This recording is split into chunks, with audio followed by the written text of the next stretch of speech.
ഇന്ന് രാവിലെ തന്നെ ക്രൈഫിഷിൻ്റെ കടിയൊക്കെ മേടിച്ചിട്ടാണ് നമ്മൾ ഈ വീഡിയോ ചെയ്യുന്നത്. അപ്പോൾ ഇന്ന് ബ്ലൂ ക്രൈഫിഷിനെ പരിചയപ്പെടുത്താമെന്ന് വിചാരിച്ച് അവരൊക്കെ പിടിച്ചപ്പോഴാണ് ഈ കടിയൊക്കെ കിട്ടിയത്. അപ്പോൾ നമ്മളിങ്ങനെ രാവിലെ തന്നെ ചെറുതായിട്ട് കടിയൊക്കെ കൊണ്ട് കഷ്ടപ്പെട്ട് വീഡിയോ എടുക്കുമ്പോൾ നിങ്ങൾ വീഡിയോ കാണുന്നവർ ഒന്ന് സബ്സ്ക്രൈബ് ചെയ്ത് സപ്പോർട്ട് ചെയ്യുക.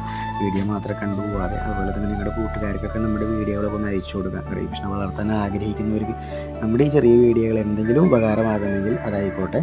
അപ്പോൾ നമ്മൾ ഇന്ന് പരിചയപ്പെടുത്തുന്നത് ബ്ലൂ ക്രൈഫിഷിനെയാണ്. ബ്ലൂ ക്രൈഫിഷ് നമ്മുടെ കയ്യിൽ അത്യാവശ്യം ബ്രൂഡ് സ്റ്റോക്ക് ഉള്ള ഒരു ഐറ്റമാണ്. പക്ഷേ കുട്ടികൾ വളരെ കുറവ് കിട്ടുന്ന ഒരു ഐറ്റമാണ്. അതുപോലെ എൻക്വയറി വളരെ കൂടുതലുള്ള ഒരു ഐറ്റം കൂടിയാണ് ഈ ബ്ലൂ ക്രൈഫിഷ്.